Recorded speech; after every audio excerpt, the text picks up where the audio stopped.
ಓಂ ಗಂ ಗಣಪತಿ ನಮಃ. ಗುರುಬ್ರಹ್ಮ ಗುರುವಿಷ್ಣು ಗುರುದೇವೋ ಮಹೇಶ್ವರ ಗುರು ಸಾಕ್ಷಾತ್ ಪರಬ್ರಹ್ಮ ತಸ್ಮೈ ಶ್ರೀ ಗುರುವೇ ನಮಃ. ನಮಃ ಸೂರ್ಯಾಯ ಚಂದ್ರಾಯ ಮಂಗಳಾಯ ಬುಧಾಯ ಚ ಗುರು ಶುಕ್ರ ಶನಿಭ್ಯಶ್ಚ ರಾಹುವೇ ಕೇತುವೇ ನಮಃ. ಸಮಸ್ತ ಈ ಸಂಜೆ ಡಿಜಿಟಲ್ ವಾಹಿನಿ ವೀಕ್ಷಕರಿಗೆ ನಾನು ನಿಮ್ಮ ಆಚಾರ್ಯ ಬಾಲಸುಬ್ರಹ್ಮಣ್ಯಂ ಮಾಡುವ ಅನಂತ ನಮಸ್ಕಾರಗಳು. ವೀಕ್ಷಕರೇ, ಮಾಸ ಭವಿಷ್ಯ ಒಂದು ವಿಶೇಷವಾಗಿ ಈ ತಿಂಗಳು ಹೇಗಿದೆ ನಮ್ಮ ಕಾರ್ಯಕ್ರಮ, ಇವತ್ತು ನಾವು ಏನು ಈ ತಿಂಗಳಲ್ಲಿ ನಾವು ಏನಾದರೂ ಹೊಸ ಪ್ರಾಜೆಕ್ಟ್ ಇಟ್ಕೋಬೋದು ಅಥವಾ ಈ ತಿಂಗಳಲ್ಲಿ ಒಂದು ಶುಭ ಕಾರ್ಯ ಮಾಡ್ಬೋದು ಮಾಡಬಾರ್ದು ಅನ್ನೋ ಒಂದು ಪ್ರಶ್ನೆ ಸಾಕಷ್ಟು ರಾಶಿಯಲ್ಲಿ ಜನನವಾಗಿರೋರಿಗೆ ಉದ್ಭವ ಆಗಿರ್ತದೆ. ಈ ರೀತಿ ಇದ್ದಾಗ ಸಾಧಾರಣವಾಗಿ ಅವರವರ ರಾಶಿಯಲ್ಲಿ ಯಾವ ಬದಲಾವಣೆಗಳು ಇರುತ್ತೆ ಅನ್ನೋದನ್ನ ಈ ಮಾಸ ಭವಿಷ್ಯದಲ್ಲಿ ನಾವು ತಿಳಿಸ್ಕೊಳ್ಳುವಂಥ ಪ್ರಯತ್ನ ಮಾಡ್ತಾ ಇದ್ದೀವಿ.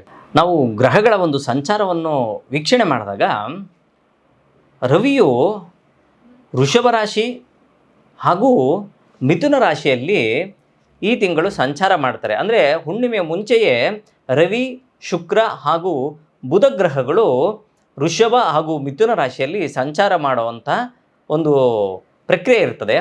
ನಂತರ ಗುರುವು ವೃಷಭ ರಾಶಿಯಲ್ಲೇ ಸ್ಥಿತನಾಗಿರ್ತಾನೆ. ಕುಜನು ತನ್ನ ಸ್ವಕ್ಷೇತ್ರವಾದಂತಹ ಮೇಷರಾಶಿಯಲ್ಲಿ ಸ್ಥಿತನಾಗಿರ್ತಾನೆ. ಶನಿ ಮಹಾತ್ಮರು ಸಹ ಸ್ವಕ್ಷೇತ್ರವಾದಂಥ ಕುಂಭರಾಶಿಯಲ್ಲಿ ಸ್ಥಿತವಾಗಿರ್ತಾರೆ. ಇನ್ನು ರಾಹು ಮೀನರಾಶಿಯಲ್ಲಿ, ಕೇತು ಕನ್ಯಾ ರಾಶಿಯಲ್ಲಿ ಸ್ಥಿತವಾಗಿರ್ತದೆ. ಚಂದ್ರನು ತನ್ನ ಸಂಚಾರವನ್ನು ಎಂದಿನಂತೆ ಸಾಗುತ್ತಾ ಹೋಗ್ತಾ ಇರ್ತಾನೆ.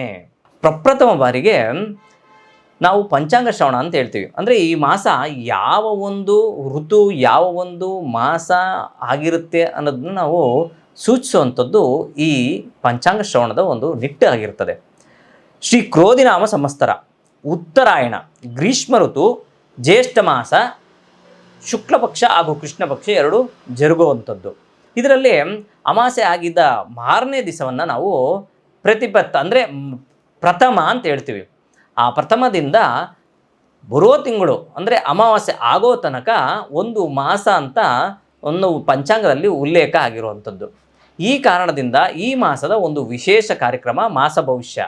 ಎಲ್ಲರಿಗೂ ಸ್ವಾಗತ ಹಾಗೂ ಸುಸ್ವಾಗತ.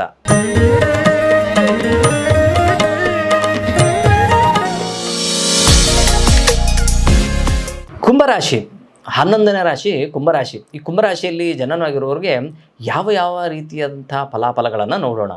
ನೋಡಿ, ಮಾನಸಿಕ ವಿಚಾರದಲ್ಲಿ ಸ್ವಲ್ಪ ಕಿರಿಕಿರಿ ಆಗುವಂಥ ಸಾಧ್ಯತೆಗಳು ಹೆಚ್ಚಾಗಿರ್ತದೆ. ಪ್ರಮುಖವಾಗಿ ಮೂರನೇ ವ್ಯಕ್ತಿಗಳು, ಸ್ನೇಹಿತರು, ಸಹಪಾಠಿಗಳು, ಸಹೋದರರು, ಇವರ ವಿಚಾರಗಳಲ್ಲಿ ಸ್ವಲ್ಪ ಕಿರಿಕಿರಿ ಆಗುವಂಥದ್ದು. ಸುಮ್ಮನೆ ಇರಲಾರ್ದೆ ಬಂದು ಏನೋ ಒಂದು ನಿಮ್ಮ ಮನೆಯಲ್ಲಾಗಿರ್ಬೋದು, ಮನಸ್ಸಿನಲ್ಲಾಗಿರ್ಬೋದು ಯಾವುದೋ ಒಂದು ಕೆಟ್ಟ ಭಾವನೆಗಳು ಮೂಡಿಸೋವಂಥದ್ದು, ಕೋಪ ತರಿಸೋವಂಥ ಮಾತುಗಳನ್ನ ಆಡೋವಂಥ ಸಾಧ್ಯತೆಗಳು ಹೆಚ್ಚಾಗಿರ್ತದೆ. ಇದ್ರ ಬಗ್ಗೆ ಗಮನ ಹರಿಸಬೇಕು. ಇನ್ನು ಎರಡನೇ ವಿಚಾರಕ್ಕೆ ಬಂದರೆ ಹಣಕಾಸಿನ ವಿಚಾರದಲ್ಲಿ ಸಾಧಾರಣವಾದಂತಹ ಶುಭ ಫಲಗಳನ್ನು ಕಾಣ್ತೀರಾ. ಸಂಪೂರ್ಣ ಶುಭ ಅಂತಲ್ಲ, ಹಾಗಂತ ಸಂಪೂರ್ಣ ಅಶುಭವೂ ಅಲ್ಲ, ಮೀಡಿಯಮ್ ಆಗಿ ಹಣಕಾಸಿನ ವಿಚಾರದಲ್ಲಿ ಸುಧಾರಣೆಯನ್ನು ಕಾಣ್ತೀರಾ. ಇನ್ನು ಆರೋಗ್ಯದಲ್ಲಿ ಒಂದು ರೀತಿಯಂಥ ಮಿಶ್ರದಾಯಕವಾದಂತಹ ಆರೋಗ್ಯ. ಒಂದು ದಿನ ಹಾಗಿದ್ರೆ ಒಂದಿನ ಇನ್ನೊಂದು ರೀತಿ ಇರ್ತದೆ. ಒಂದು ರೀತಿ ಮನಸ್ಸು ಸರಿ ಇಲ್ಲ, ಇನ್ನೊಂದು ದಿವಸ ಆರೋಗ್ಯ ಸರಿ ಇರಲ್ಲ.